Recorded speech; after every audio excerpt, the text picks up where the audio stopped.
We are back in full effect. Oh my God! What? Oh my hello! All of the Middle Easy fisters. I fucking know we're here, baby. Yeah. You know we're back in the house. It's been a while, and we're still in a car. We haven't figured that one out, although it's working well.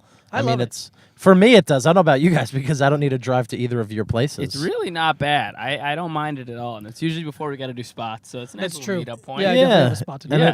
And it feels. And honestly, I've listened to a few of the episodes. It sounds fantastic. Yeah, I love it. Whenever you do that, it makes me laugh so hard. Like when we're like, yeah, I mean, sometimes I'll be like, you kind of referring to Dan and I, like referring to all of us, and I forget. Diego looks just as young as us. So I'll be like, yeah, we're like young. We're doing great, man. We're young. We're 23, and Diego go, yeah, definitely 23. Yeah. I love when he does that. Definitely young and potential, and people see life in my eyes. Yeah, I had 3 people after shows this weekend ask to see my ID to prove if I was 23. Really? I love when audience members do that. What do they think you are? How do people think that you are? I had this beautiful girl come up to me. I was like, oh my God, she definitely wants to fuck. And then she was like, let me see your ID. There's no way you're not 37. I was like, that hurts even more because she had a specific number. Yeah, that's fucked She was like, up. yeah, he's definitely 37. And I was like, oh, well, she doesn't want to have sex. It's like you saw 9/11 as an adult. I could see it in your fucking face. Dude, this girl, You saw 9/11. dude, this girl we grew up with, when we were all 18 and she was 18, she started like dating long term this guy who was like 33. And we used to be like, because for our age, it's like a funny joke. We used to be like, he was old enough to have an opinion on 9/11 when it happened. Yeah. We used to be like, he knew what it was. Yeah. He knew what it meant. Yeah. He knew the repercussions. Yes, he knew that we were knew going to war. What happened? Yeah, the whole thing. We used to be like, he was 18 during 9/11. We used to say that all the I don't even know if I was wiping my own ass during 9/11. Wow. I was in 8th grade science class. Wow, you are old. 9/11. No, you guys are very young. That's I am. I'm about to hit my peak as a man. 32 apparently is the peak. I can't fucking wait. When did they say 32 is your peak? I thought it was 26. No. That's a You lie. made That's a new lie. peak? That's a lie. My mom didn't tell me. You made a new peak. New peak, second peak. We're like camels, baby. We got 2 peaks. I feel like if you just pick up each month's magazine of men's health and fitness, there's a new peak age each month in that magazine. They do that with all the time. Like, oh, the 37 is the new 28, and black is the new naked. Please never get naked. It's bad. One of those magazines asked me to write a review about what I expect in The Rock's new movie, Skyscraper. Oh, cool. And I basically said it's nice to see him working next to something so tall opposed to Kevin Hart. That's good. That's fun. And then also I read that Neve Campbell was in the movie. That's a fun way to say her name. Yeah, well, I thought that was the guy from Catfish. Well, yeah, so when you say it wrong. it threw off the entire review that I wrote. When you said Neve Campbell, I literally thought you were talking about the guy from Catfish. Yeah. I was like, why is the guy from Catfish in a rock? That's what I wrote. I was like, why is he in this movie with The Rock? The Rock being married to Neve from Catfish would be a better movie. Oh, that'd be hilarious. That'd be a great movie. I really have no idea what the movie's about, but I assume a skyscraper falls. Have you seen the trailer? It just starts with Neve from Catfish going, Dwayne, I thought you were white. Have you seen the trailer? Not really. I've just seen terrible. the still picture of The Rock hanging off the side of a building. Yeah. Which his wedding band is like very apparent in the photoshopped trailer or photoshopped poster. The trailer's it looks like one of the worst fun The Rock movies. Like out of all of them, this one looks like the worst one. He had that one. What was it? San Andreas. Yeah, it looks like that level. Yeah, bad. I kind of feel like it's just going to be that. You know what I watched last week that The Rock was in? That was actually really good. The Rundown. Who's in that? The Rundown is with Christopher Walken and the guy who plays Stifler. Oh my God, I love him. You know about that 90s guy. Yeah. Well, The Rock. Sean William Scott. The Rock is like a guy who like gets paid to like do dirty deeds for this like mafia guy, but he's really a nice guy. He doesn't want to be doing it, but he owes this guy money basically. And the guy needs him to go get his son, Sean William Scott, who's in Brazil, but Christopher Walken kind of owns him. It's just so good. It's very fun. Well, I'm already sold Rosario on the cast. Dawson is in it. The cast is eclectic. Wait, Rosario Dawson too, with Christopher Walken and Sean William Scott. Throw some Freddie Prinze Jr. in there, and I'm sold. Yeah. It's a good one. Hits of the 90s, baby. The bad guy is Gallagher. It's really good. I forgot who I don't know what club I was at, but I saw someone go on stage and do a joke, and the comic next to me just turned to me and was like, Gallagher did that. Wow. And I was like, wow, that is a terrible bit to rip off. Yeah, of someone. that's one of the worst comics to be told that you're doing. Yeah. In his defense, he was smashing watermelons. Well, there you go. He's handing out parkas before the show. Yeah, that's a sign. I love how Gallagher still goes on the road and sells tickets to the Splash Zone seats. Jesus Christ. I don't know why I find that so funny. Funny, sad, you know. A 70-year-old man is selling Splash Zone seats. Yeah, wow. He sucks. He's his like opinions suck, right? He's like a really like shitty. He's racist. Is Oh, he? that's Yeah. what it is. Okay. He's racist? Yeah, he's Yeah, a yeah. racist. He's That like makes a. sense. Who would have guessed? Yeah. You know what? I didn't know he was racist, but then one time I said that him and Shucky Ducky and Hamburger should go on tour together, and then someone told me that Gallagher hates black people. That's what it is. Yeah. I'd go so- see Chucky Ducky and Hamburger any day of the week. Gallagher hates black people. He's like, they keep stealing my watermelons. That's what the joke is. That's what it is. I saw a video online recently of Shucky Ducky doing a church gig. Recently? Yeah, and he's bombing so bad, and then he just keeps going Shucky Ducky quack quack. Oh, he's supposed to do the line. He's supposed to do the line when he bombs. Dude, I never thought about what that line's like when he's bombing. It's so Not bad. touching him, he's killing. Like their He bombed. sadness. He's bombed with that line. Yeah. How humiliating. Dude, There- Big J talked about that his closer used to get like these like fucking insane standing ovations. He would just play this song, and it basically was about bodybuilding. He'd play this song, and he would strip down to nothing but a cheetah print thong, naked otherwise. He was like 300. He was even fatter than he is now. He's Yeah. like twice as fat. Wow. And then he would flex like a bodybuilder as like a fat. Wait, this paisley is kid in a Jay? Cheetah print thong. Big J Ogerson. Wow, so there's hope When- for all of us. He did come up in When black he was doing it, rooms. he did, yeah. He said it would like murder on a level you Yeah. couldn't believe. People would be like sprinting around the room and like tipping over tables. And he said one time he did it, and it was at like a banquet, and it was in front of like it was like a black crowd, but they were like Huxtables. It was like a very educated like doctors and lawyers and stuff like that. And it was at like a banquet hall, and he did that. And then he said people were just dead silent. And some guy goes, "Yo, what the fuck?" And then he had to pull. He said nothing's more humiliating than having to pull up your pants while you're bombing. Oh, God. Embarrassingly pulling your fucking Oh, my pants up in God. front of strangers. Oh, Oh, that my is- God. Yeah, I can remember. I think it's Neil Brennan's joke about how when black people laugh, they have to relocate. That's fucking joke is that? Chris D'Elia. Chris D'Elia, it's so fucking funny. Man, I was just listening to comedy on the way here, and I forgot how many great bits are just out there. Like, Dude, yeah. Yeah. I was listening to Kurt Metzger's White Precious, Oh, and he was talking about how the mom got in trouble for putting a fake boobs and ass on her 5-year-old daughter in the pageant. And he was like, that's the most brilliant idea because the biggest worry at a pageant is pedophiles. And you just gave her tits and an ass. All the pedophiles were like, come on, man. That's very funny. I was listening to Nate Bargatze's newer so album, the full-time clown, Full-time magic. Full-time Magic. Oh my yeah. God, it's so fucking great. He's so Yeah. great. amazing, man.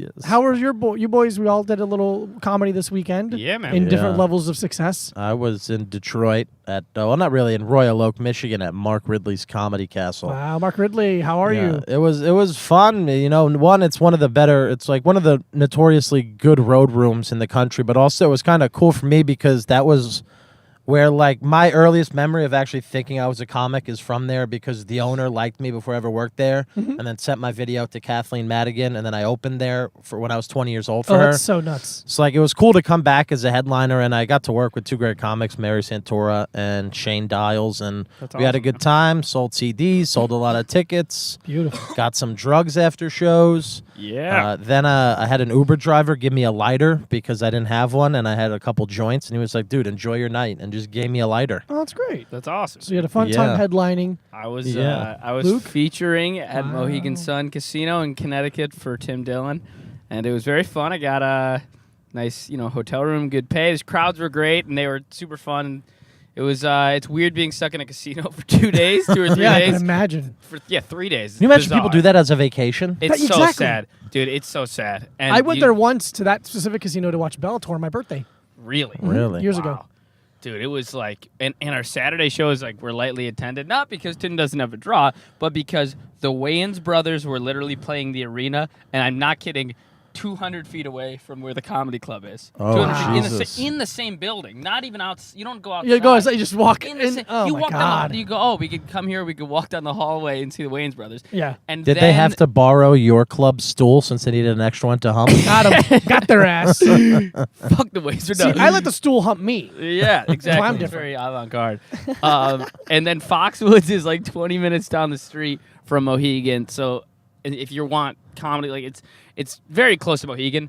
And at Foxwoods, Jerry Seinfeld was playing the big theater. Chris D'Elia was doing multiple shows at the small. Jesus Christ. And then Tim and I and the host Darren Rivera were at the And a comedy club. notoriously really bad week 4 comedy Yeah, the right after week July after 4th. July 4th. Mm-hmm. Wow. And the crowds are still okay. Like, they were better sized than we actually thought, given all those variables, but they were not as big as they would have been. But the crowd, they were an awesome comedy crowds. Like, it was fun Nice. to- But it's so weird, dude. After the first show, I got an insight on comedy competitions. When I came up in Boston, it's comedy competition at Mohegan. Last was a big comic deal. Last standing. comic standing. It's like a Yeah. big deal, and whatever. That's a TV show. Completely Yeah, with rigged, the in my Fs. opinion. So I would not say rigged. I don't think it's rigged, but they give the front row, each person in the front row gets like a judging card, and then there's 4 judges. The judges, I got asked to judge it.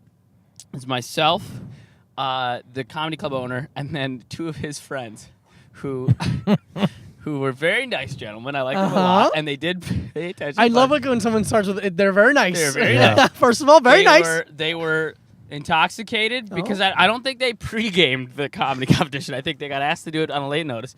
They were they were like, "Yo, man, let's get fucked up before." They were hammered. They had never done comedy before. They had never watched comedy before. Holy shit. They were just the owner's friends. Jesus They Christ. looked like guys that like own a boat and chill on their boat all day and like Got it. drink Corona. Got Very it. tan, fun guys. Mhm. We ended up getting drunk together and judging it. The guy next to me to my left, I don't know his name, but he was so drunk and he couldn't see in the dark and he kept lighting his phone, which I think sometimes the comics thought they were getting lit. And on top of that, there were 4 categories to judge in.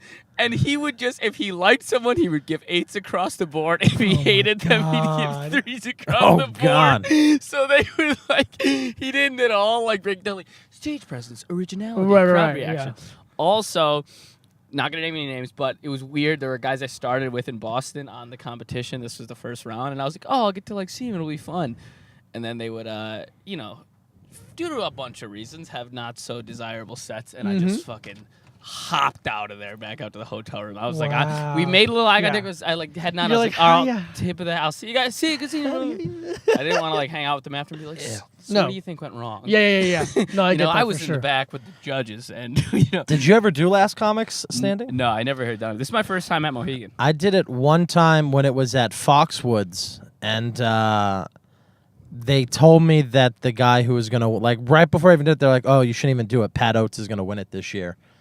And then Pat Oates put out a podcast where he shit on every other contestant, and without even knowing them, and then shit all over. He's a friend of mine now.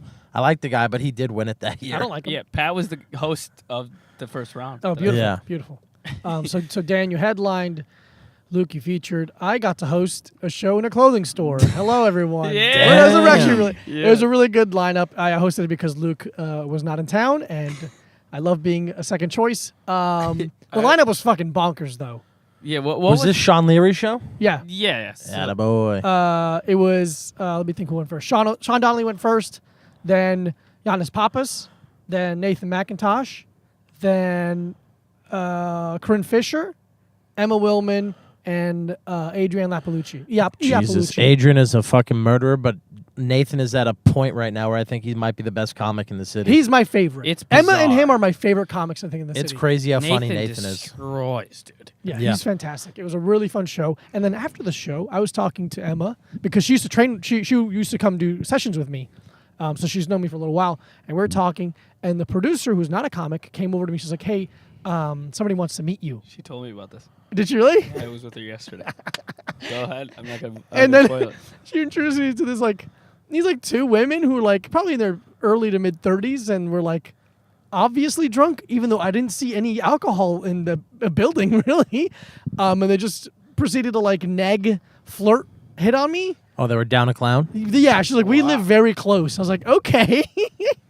Were they interested in a threesome, you think? I don't think so because she made it very clear that the other one prefers women. So she hit on, I can't remember which producer, Taylor maybe? Taylor. I'm not saying it, yeah.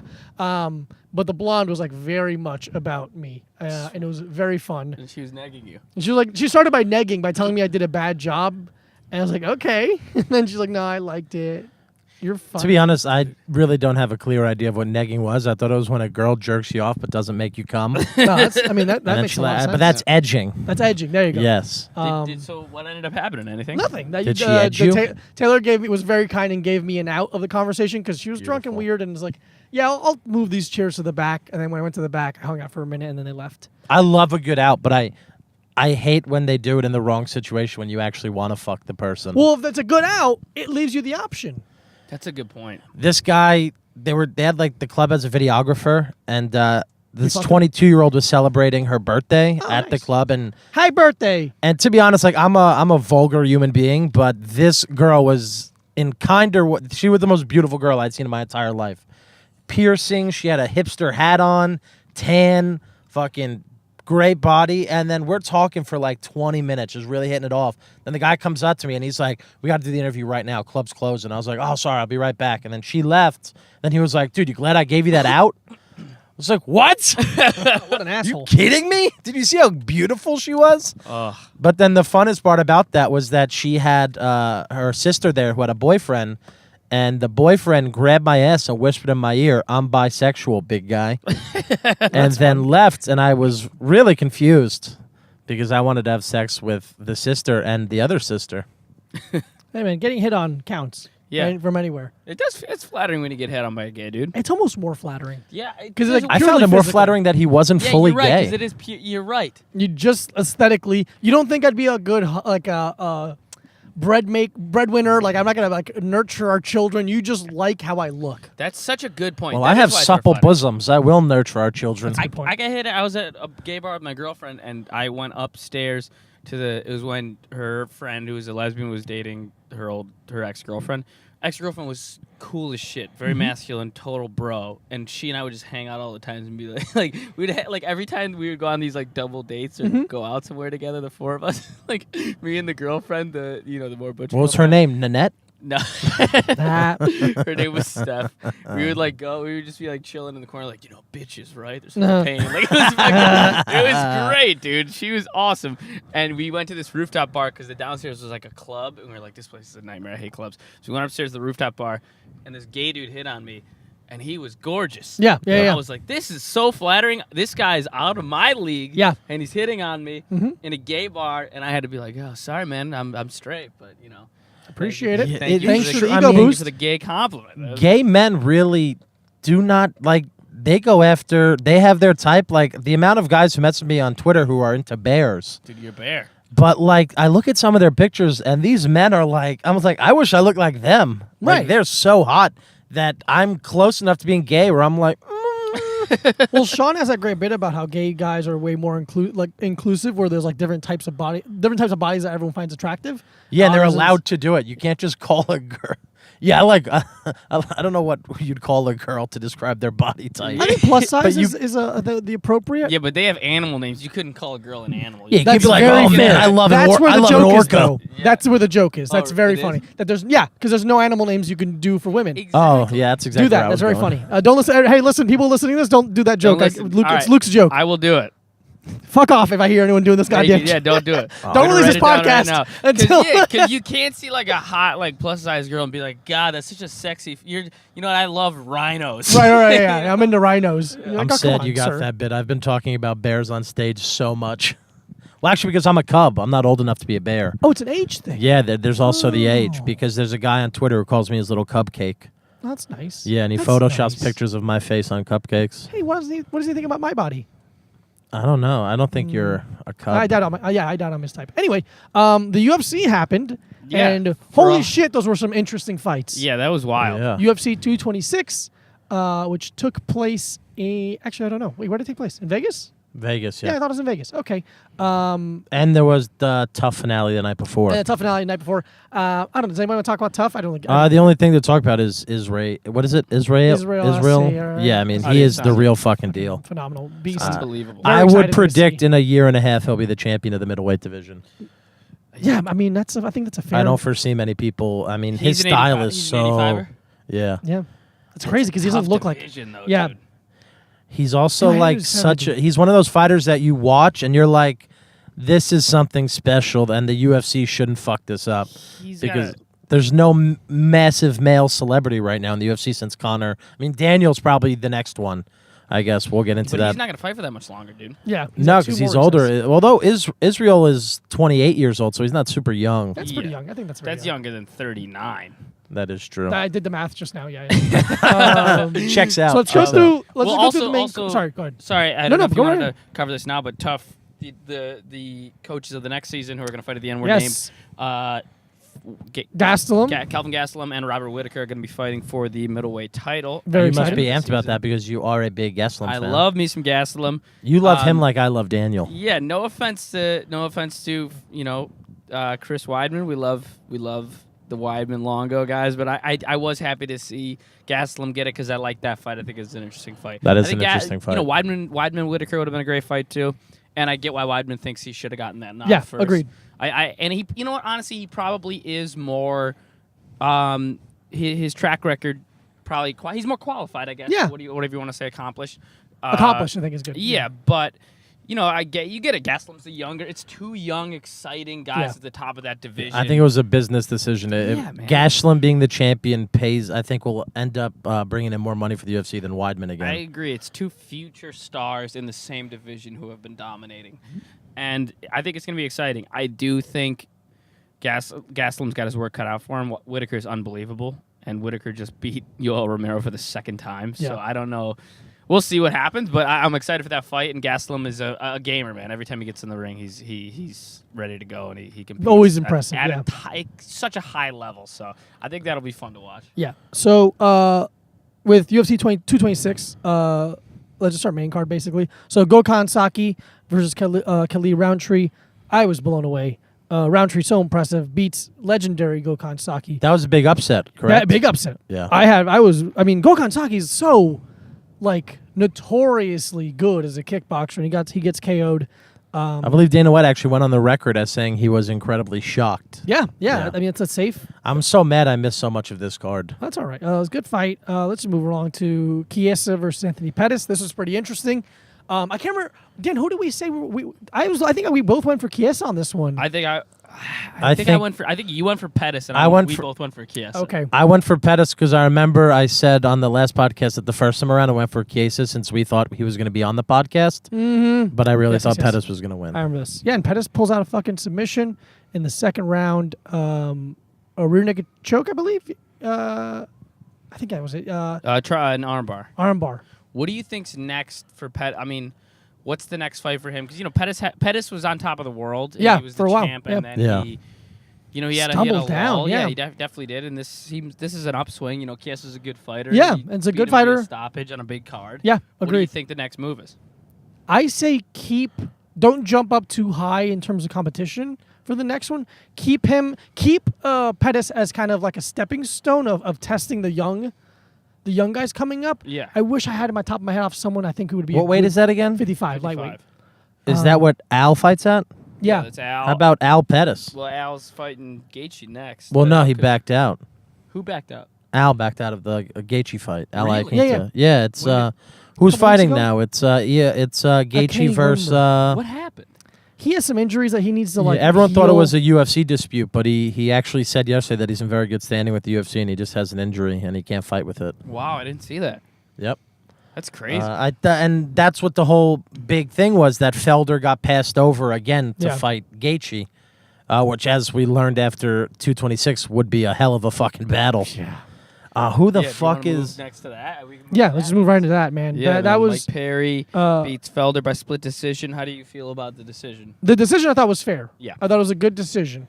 The fight, I think if Felder didn't hurt his arm, it would have been a lot closer. I heard probably. he fully broke it, right? Yeah, he broke his arm. Wow.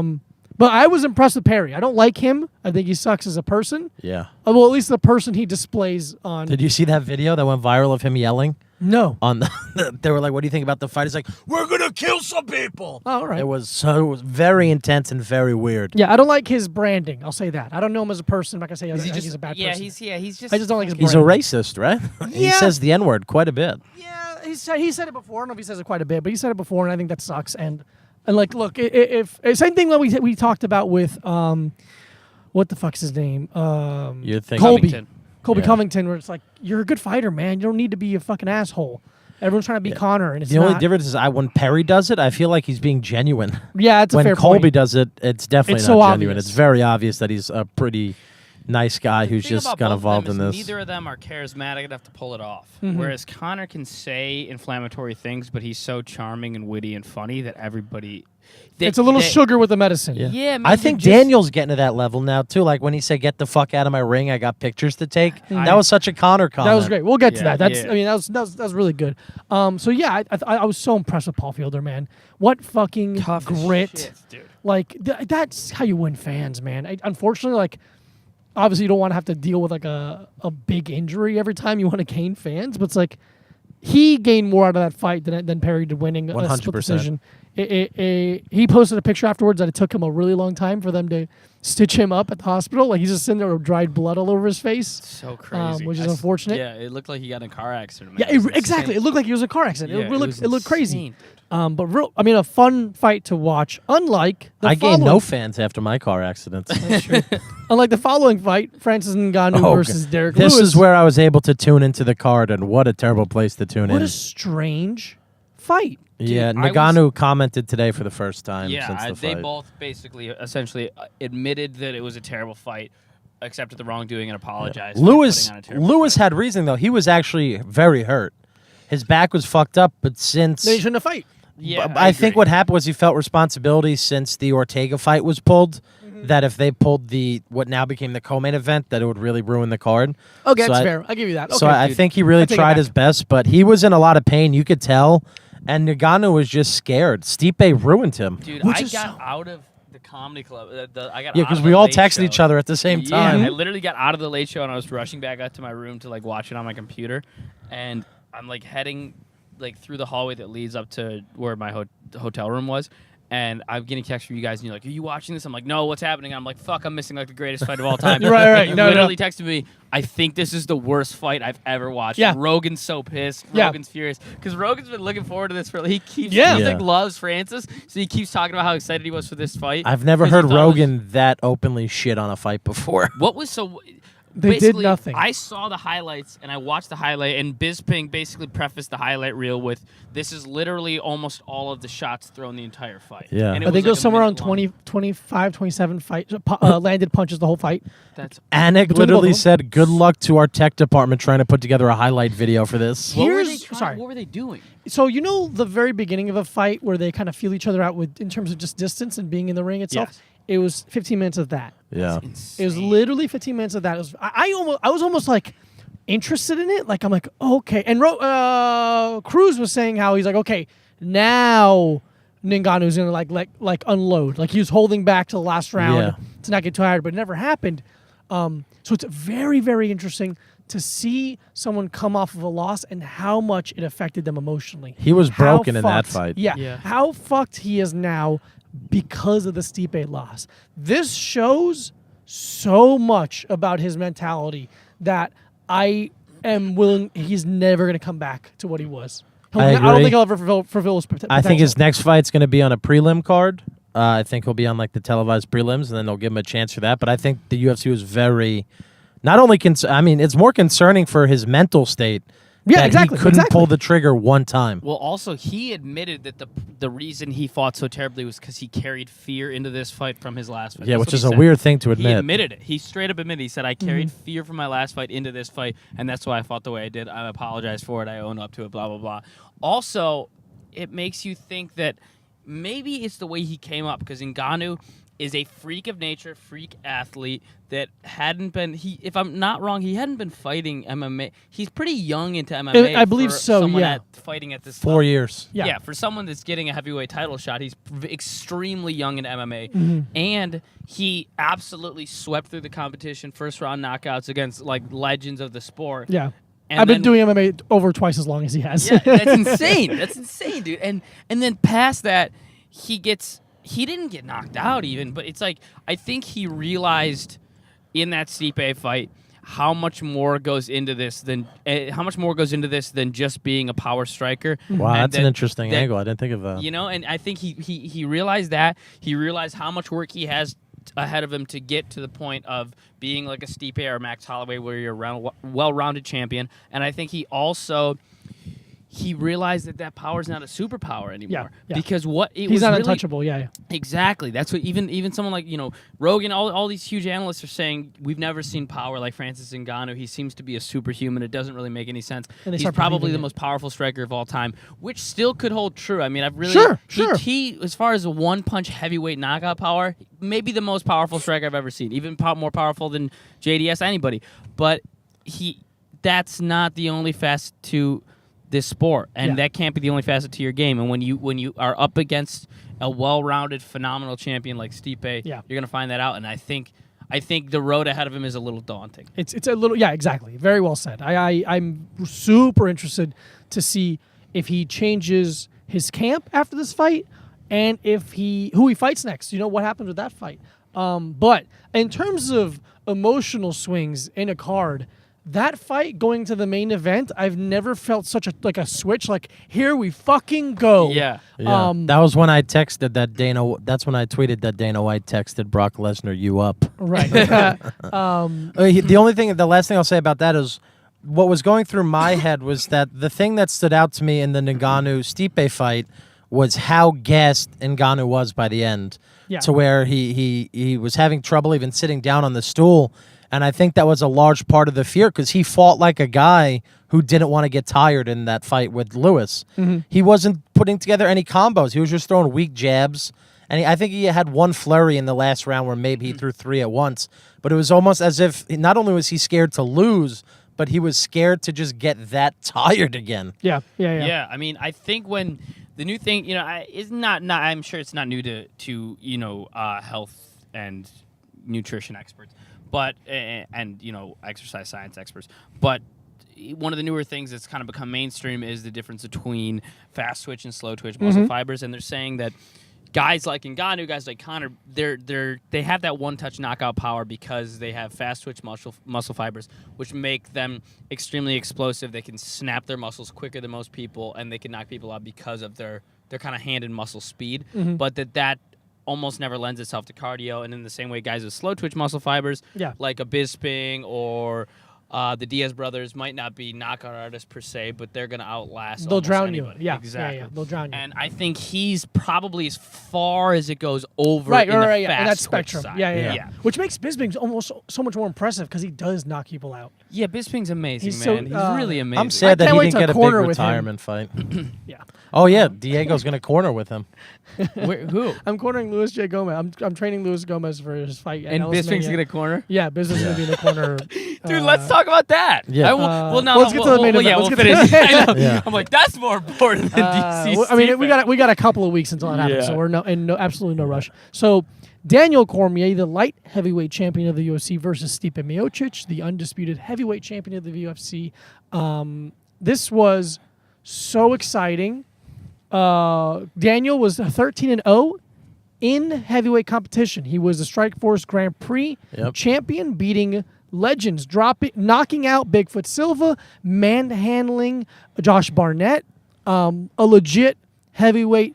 Only moved down to light heavyweight because Cain Velasquez at the time was the heavyweight champion of the UFC, and they are best. They're great friends. And they still maintain that they'll never fight each other, which is unfortunate because that would be amazing. Amazing fight. It would be one of the best fights I've ever seen. And this was a beautiful moment for the UFC that was ruined, in my opinion, by Brock Lesnar. Agreed. I do. Well, just to say, I mean, Diego heard me on the last week's podcast where I was listening. I called Daniel to win, I think in a pretty early round because I love him to death. And it was just so, someone's a good guy when everyone in that ring after he won, Anik, Rogan, Dana White, they all had the biggest smiles on their face. Yeah. Because he worked so hard for this and really went through a lot of shit.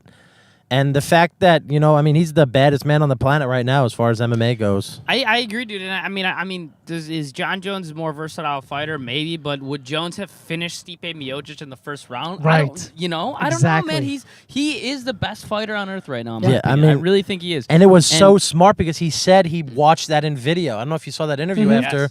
where he said He in the disengages. yeah, he would when Stipe would break out of the clinch, he would keep his hands a little bit low. So that shows you that even though Daniel's 39, he's learned, not only is he having great camps, but he's learning new things and actually breaking up. He broke down that fight so perfectly, and his power was insane. Also, let's talk about this. Either his power or it's either there's something crazy with either his power or the accuracy of that shot, which is coming from that studying of Stipe's fantastic. game. Because Stipe outlasted Ngannou's first round, where Ngannou, we're saying, maybe the most powerful striker Landed in some the strong heavyweight ones. division, landed some shots on Stipe. Stipe outlasted. Stipe's got a hell of a chin on Yeah. him, and Daniel put him away, dude. Knocked him out cold.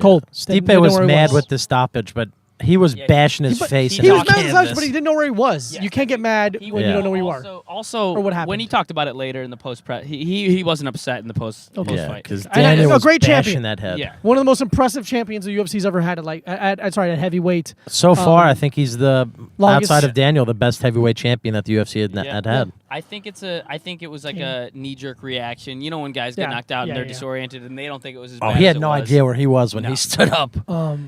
So here's my point. Here's the only thing I want to say is that I really wish the UFC would not have done this Brock Lesnar thing. This is one of the rarest thing that's ever happened in MMA. It's only happened one time before, and to kind of to take it away. And I know Daniel called called Brock in. Part of me wonders if he was told to do that. I think he was told to do that to sell the next fight. Because the first thing he said was he asked for his children to come in the ring. Yeah. I don't think Brock was on his mind. It makes me sad because these are moments that very few people in the world ever get, and to ruin it by making it aggressive at the end or making it angry, I think it just doesn't do it justice. It fuels to the work haters who hate beforehand. MMA. Yeah, it just makes it look like pro wrestling even more. It just makes me sad. But look, I get it. You got to sell fights. Well, I have a kind of complex opinion on it because I think it was corny and cheesy, and it waters down. It's a bad look for MMA. It doesn't make people look at it seriously. It makes people look at it like it's WWE when really these guys are actually putting their lives on the line in there. It's just corny and cheesy. A lot of the dialogue was cheesy. It's just whatever. It's kind of lame.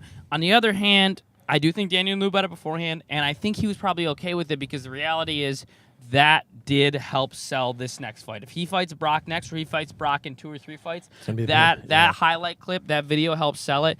And I mean, you look at Daniel. Daniel's a guy with kids. He said he wants a couple money fights. That's why he wanted this one. Yeah. He wants to fight Jones. He said he wants to fight Brock. He wants money fights. He's also been talking more shit lately, and he's gotten better at his shit talking in and out of the ring. I'm just speculating, but I wouldn't be surprised if he knew and was okay with that because he knew it was going to help sell pay-per-views for that eventual Brock. That It's gonna fight sell no would be matter what. massive. But not like it could with if there's Brock Lesnar, Daniel Cormier, storied, really cartoonish beef. That's going to sell that fight to casual MMA fans way more than it would just alone. All right. That's your point. You know what I mean? Why did Conor sell so many fights? Because he's so sexy. So fucking. He is sexy. I don't like it though. I agree. Yeah, I think it was. I think it ruined a great moment in MMA, which Yeah. would have.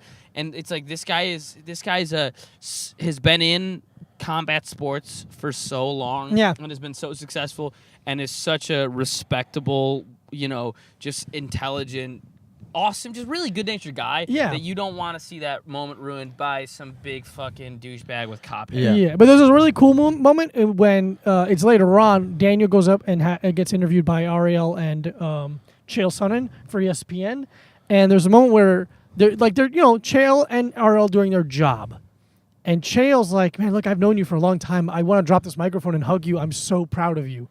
And it's like amazing. you have to like you gotta have to like put down the walls of a professionalism. It's like, look, I fucking know you, man. Yeah. It's amazing. You're someone I've worked alongside for years, and I'm so fucking psyched for you. And like we shouldn't hide those moments. Those Yeah. are fucking real No. moments. Yeah, We should those embrace are the those. moments that are going to bring more fans in Yeah. than Brock Lesnar coming in the ring and pushing somebody. And I think Aljamain Sterling had one of the best tweets where he was like, this isn't scripted. When we fight in there, it's for winner. We fight to keep.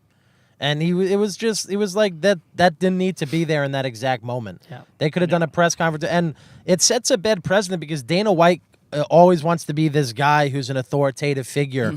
But why are you letting Brock in the ring of one of your biggest events after? Because that's Dana White's call. Yeah. Dana I White know. wanted that. Dana That's he's letting him in because he wants him to go. And Brock knows none of the rules apply to him. He fucking walked up to Joe Rogan while they're announcing. He's like, I want to be on your podcast. He did do that. Yeah, That he was did it hysterical. while they were doing their job. And Joe was just like, Okay. Also, I don't know if Joe's gonna have him on at this point.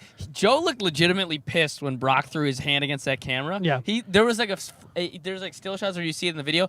I mean, he wasn't gonna do anything. Obviously, he's 5'8", but like he literally looked like legitimately angry. Like, what the fuck, man? Come on, don't His do hand that. smacked against the. Well, fucking did you see camera. Cormier's coach push him? Yeah. So Brock comes Ozzy, in, pushes Daniel, and then his his coach is real He's small. like 5 feet tall. Yeah, and he comes a up and he phenomenal shoves wrestler. Brock, and it was as if Brock just got like a little wind blown on him. There's a really funny picture of Brock in the cage, and he is wearing one of the worst outfits I've ever seen. I commented ill-fitting on it, suit yep. with a black T-shirt under a button-up, with just a terrible look, and cowboy boots. And behind him He was dressed is so bad. Luke Rockhold dressed Yeah. immaculately. Yeah, White slacks, a perfect fitted light Well, sweater. Rockhold and is a male model. He's beautiful and a really nice. I think they're probably. I don't think they're penny loafers, but really nice dress shoes. And he looked immaculate and just so funny to watch. He was like looking at him, look at his outfit. It was just a very funny moment caught Yeah. on camera. Rockhold is he's on a commercial where I think it's like Chanel cologne or Yeah, Yeah, something. dude, he should be a model. Yeah. He's fucking handsome as hell. He's like a He's real a male legitimate model. model. Like he's on the beach with like Me a too. real That's attractive great. girl. We're so handsome.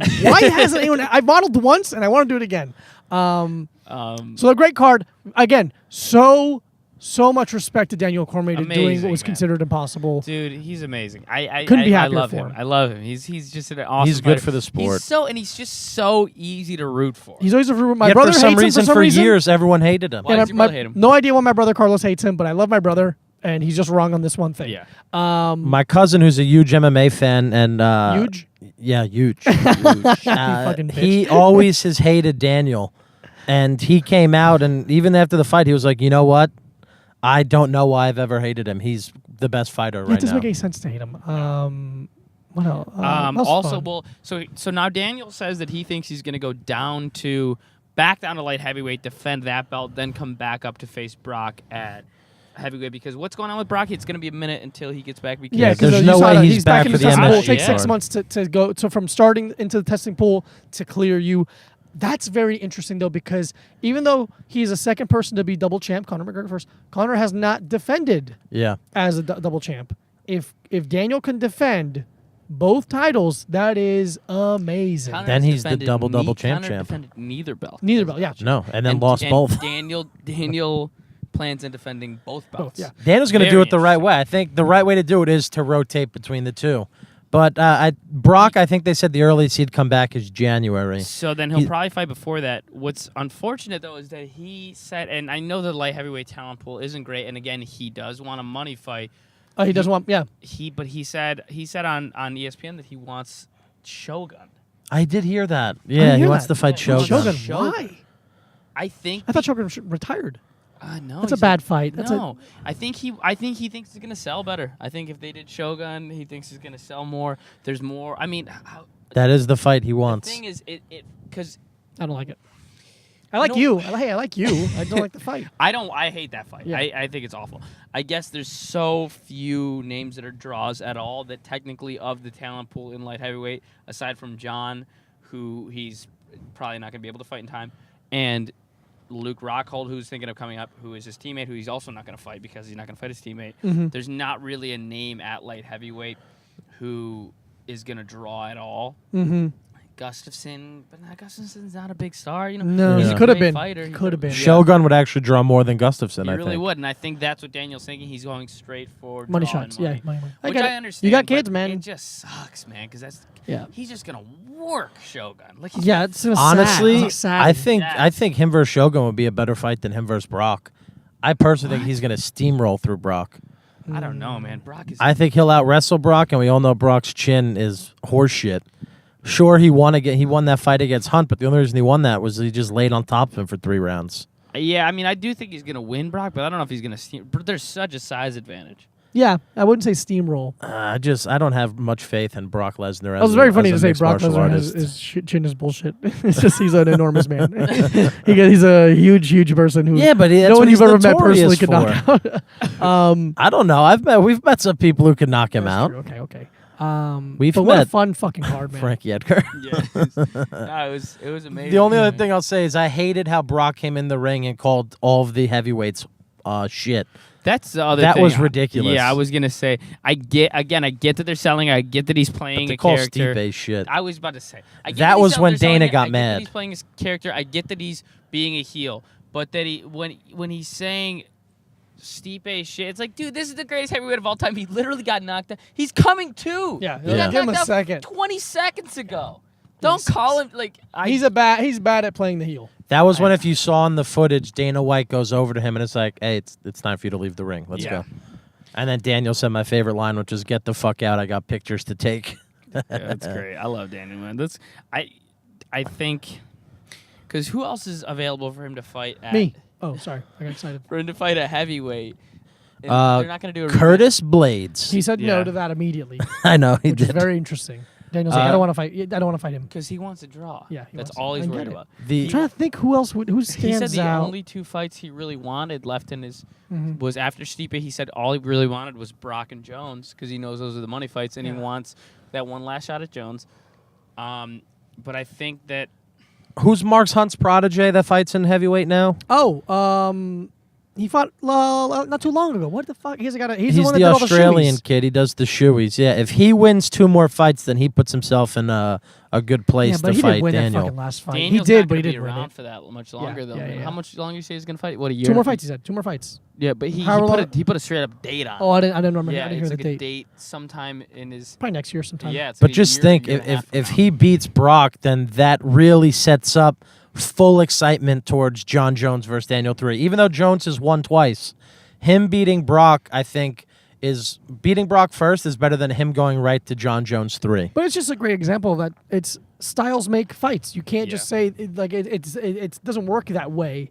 But I'm gonna watch it. I'll watch it. I also think that what we're seeing with it's so interesting and in all sports really, but it's especially interesting in MMA because this is probably the toughest sport on your body. You could argue football, but that only certain positions. MMA is one of the toughest sports on your body, and you look at guys like Romero and DC who are 40-year-old men fighting at the highest level, and they're the best performers at the highest level. Yeah. It's unbelievable, and it just kind of shows. And you look at athletes, Tom Brady, whoever. These guys are starting to fight into their 40s, and it's kind of like you're seeing the advancements in nutrition, exercise science, and just general health, and probably Same. also just straight up genetics. Yeah, and I mean, yeah, evolution. I remember watching a thing about this certain hockey player who, like, I think Stan Mikita, somewhere in the early 30s, they would just smoke cigarettes in the locker room. Like, it really has changed quite a bit. Yeah, Like, totally. just simple, like, obvious shit. Like, maybe I My shouldn't- favorite picture of my favorite Met, Keith Hernandez, is him sitting in the dugout smoking a cigarette. They used to smoke on the field.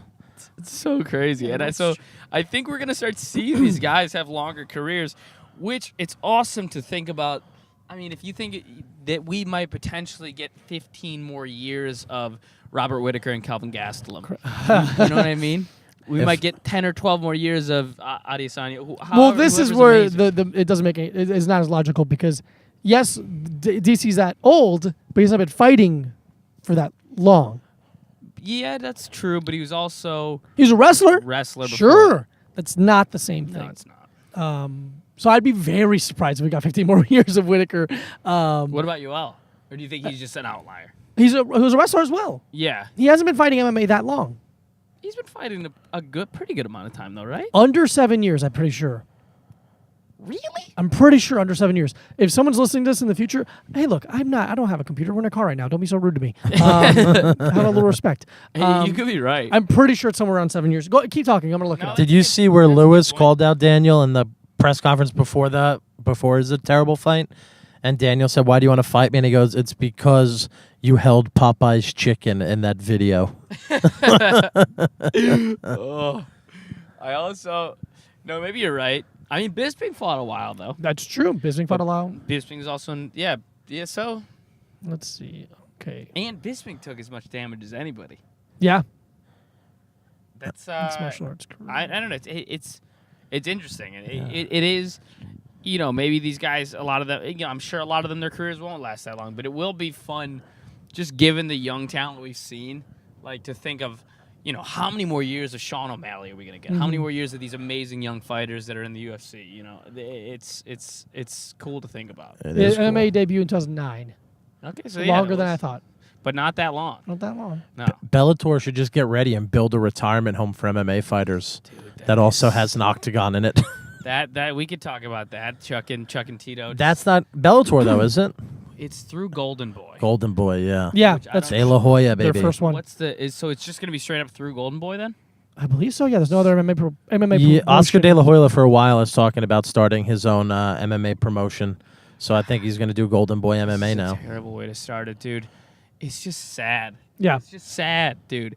Chuck took so many shots in his career. that's nuts. Chuck's taken so many shots. Yeah. Chuck got knocked out cold by Rashad Evans like 11 years ago or Yeah. something. Like 10 years ago? Something crazy? Yeah, How and long just ago to was that? see them talking shit about each other, it's like, why? No, you're not going to draw up that much hype for this fight. Yeah, and it's just sad. And you don't want to see these guys have that type. This is the type of thing where you start to think about, and I get that normal people don't want to aren't that open to it because these guys make so much money. But looking at retirement plans for athletes, Yeah. and what's the retirement plans for these guys? A lot of them go broke. You also have to look Especially at a lot in of them. MMA. Yeah, a lot of them didn't come from great upbringings, and a lot of them didn't get educated because they pursued these sports, so they didn't get proper education in how to manage your money and how to invest your funds. Yeah. Or whatever. So I mean, the fact that Mark Coleman had to do a GoFundMe for his hip replacements yeah, is sucks. the fact that the legends of this sport, like Liddell, feels like he needs to fight again. There's Yeah. a video of him on TMZ saying because he needs the big check. Yeah. I mean, it's sad because that shows that the leagues aren't taking enough time. How much would it cost the UFC to bring in a couple financial advisors? Just be like, hey, don't fuck up. Yeah, exactly. Also, two things. One, these guys aren't getting paid that much now. They're not getting paid that much. Two, they really didn't get paid that much back when Exactly. Chuck and Tito were Exactly. fighting. And Tito's good with his money, and he's just a smart guy business wise. And not to say that Chuck's not, but they probably He has don't a have mohawk they still, I'll probably say do he's need they probably do need the money, man.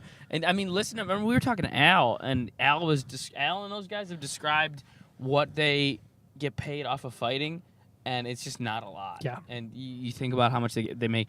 They're not getting paid enough now. They weren't getting paid enough certainly when Chuck and Tito were in their prime. And these, you want to see some type of retirement plan set up for these guys, or some source of income after they're done fighting, so that they don't. I mean, just seeing that. How old is Chuck? Couldn't tell you. He's like 40 something. High 40s. Yeah. Oh, But then that's you also so see sad, you get to see this resurgence of the young guys, like who Jimmy Rivera, who tells us very openly that he makes most of his money from outside of fighting, Yeah. from coaching and training, and Aljamain, who makes his money from also doing real estate, like Al. I mean, at least there's a lot of these young guys who are being very smart about that. But that's not a good thing. They have to get another job like that. I don't like that idea that Well, yes, I don't mind if like Jimmy, it's pretty cool that he gets to just train. Yeah, Real but estate's a little weird. if he wants to do that, that's fine.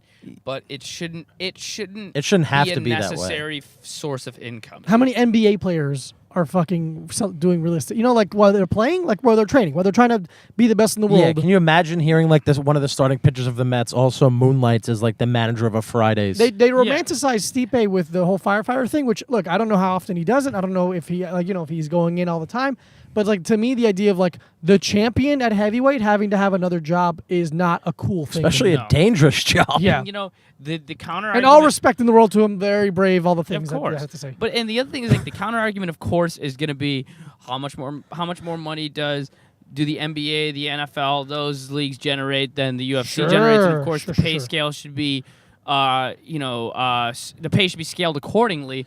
But I don't think it's scaled accordingly. And the other thing is, let's look at Dana White's net worth. Let's look at how much the Fertitta's made off of it. Let's look at the whatever you want to call it, the value of WME, who owns the UFC now, and how much the UFC is valued at. And then let's compare it to what these fighters are getting. Yeah. Or let's compare the pay-per-view revenues or the revenues, the pay-per-view revenues to what these guys are getting. I just don't think it adds up. And I think the guys are definitely underpaid. Yeah, agreed. And the deals that the UFC scores a lot of, with brands like the Reebok deal, a lot of times don't set the guys up to get paid well in the future. They actually set them up to get paid worse moving forward. And I just don't Absolutely. think it's right. It's a bummer. Hopefully things change. I still hope there's some kind of fighter union happening at one point for the fighters. I think that'd be really good Leslie. for them. I have to go. If you guys want to keep going on. Yeah, without me, we're at an on? hour, we so can- we're we can good call to. it, man. Just a quick shout out to friend of the pod and friend in life of us, Randy Brown, fighting this weekend in Boise, of luck. Idaho. Beautiful. Good luck, Randy. Yeah. Boise, and Idaho. Sage Northcutt's fighting, and his opponent called him weird, which I really like seeing That's because very cool. he is weird. I agree to that completely. Guys, thanks. It was good to get us all back together. I hope I you missed you enjoyed all. the episode, and we'll talk to you next week. Bye. See ya.